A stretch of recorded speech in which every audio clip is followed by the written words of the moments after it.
Her ser dere et bilde av Drammen. Er det noen som kjenner seg igjen, kanskje? I Drammensområdet i dag så er det ca. 100 000 mennesker som bor. Men har du tenkt noen gang på hvorfor Drammen ligger akkurat her det ligger? Det skyldes to viktige naturressurser. En stor elv og skog. I dag skal vi følge tømmerets reise gjennom flere hundre år. Og vår tidsreise går tilbake til middelalderen. Vi starter på år 1200.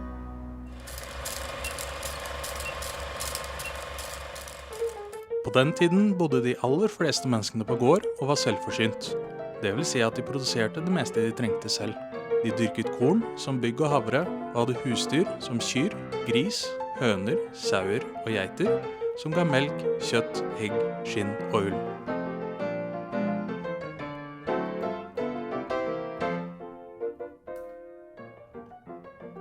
Selv om de klarte å produsere til eget bruk, var det nødvendig å produsere mer enn det man selv trengte. For de fleste bøndene var leilendinger og måtte betale for leie av jord til storbonden. I tillegg måtte man betale skatt til kirke og kongemakt utover høymiddelalderen. For å skaffe seg penger til dette, tok folk i bruk ressursene i naturen utenfor gårdens grenser. Så i tillegg til jordbruk og husdyrhold kunne de drive med jakt, fiske og skogbruk.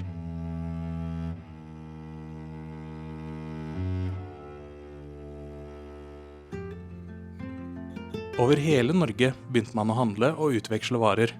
Man ga fra seg det man hadde mye av, og fikk tilbake noe man trengte. På denne måten utnyttet folk de mulighetene naturen ga dem. I Drammensområdene hadde man god tilgang på naturressurser. Derfor var det mange som valgte å bosette seg her. I middelalderen var det flere gårder på hver side av Drammenselva. Skog var en av de ressursene det fantes mye av i området. Tømmer ble benyttet til å bygge blant annet hus, båter, møbler og spiseredskaper. Det var i middelalderen at handelen med tømmer startet. De bøndene som hadde mye skog, kunne ha mer tømmer enn de selv hadde behov for. Da var det vanlig å selge og bytte tømmer mot noe de trengte. For eksempel salt. Er det noen av dere som vet hvordan man lager salt? Og hva var det de trengte salt til før? Ytterst i fjorden drev de med saltkoking. Det har de holdt på med siden år 800. Tenk, det er over 1000 år siden. Salt var et viktig konserveringsmiddel i datidens husholdning. De saltet fisk og kjøtt, og på den måten ble ikke maten så fort dårlig. Den gangen hadde de jo ikke kjøleskap eller kunstige tilsetningsstoffer som gjør at maten holder lenger. Har du smakt fenalår? Det er et resultat av den gamle måten å bevare maten på. Den pleide de å henge på stabburet, som jo var datidens form for kjøleskap.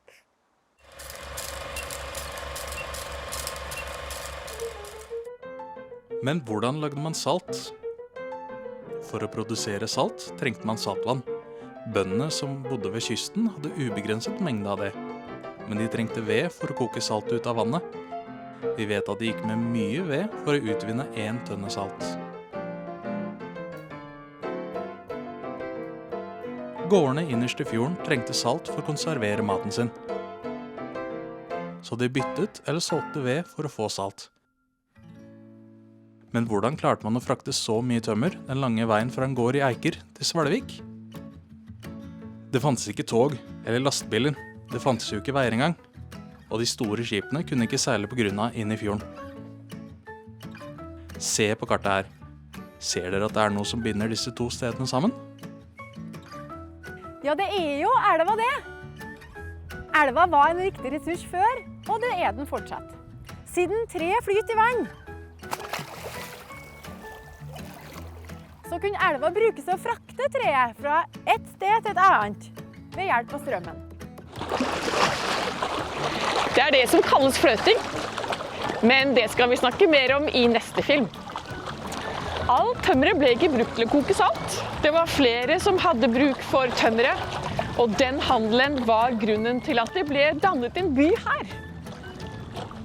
Tømmer var en etterspurt vare i både inn- og utland. Skip fant et sted ved kysten og ankre opp, og handelen foregikk direkte mellom bøndene og de som eide skipene.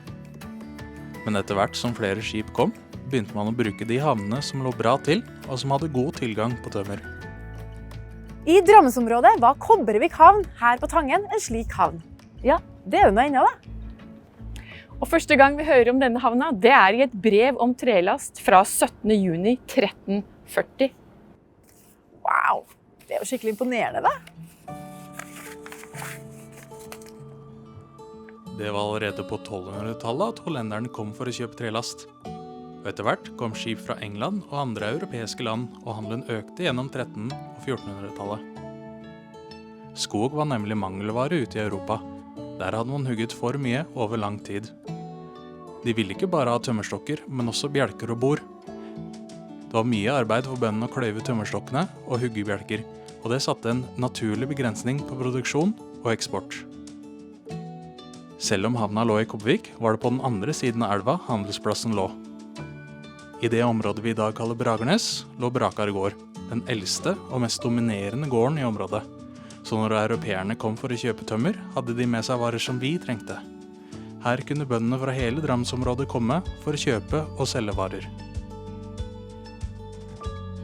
Det kom flere skip til, og det ble byttet og solgt varer. Og det grodde fram et lite bysamfunn nedenfor gården Brakar. Men det skulle gå flere hundre år før handelen tok helt av, og man fikk et større bysamfunn. Til det så trengte man revolusjonerende teknologi og en grådig konge. Det skal dere få høre om i neste film.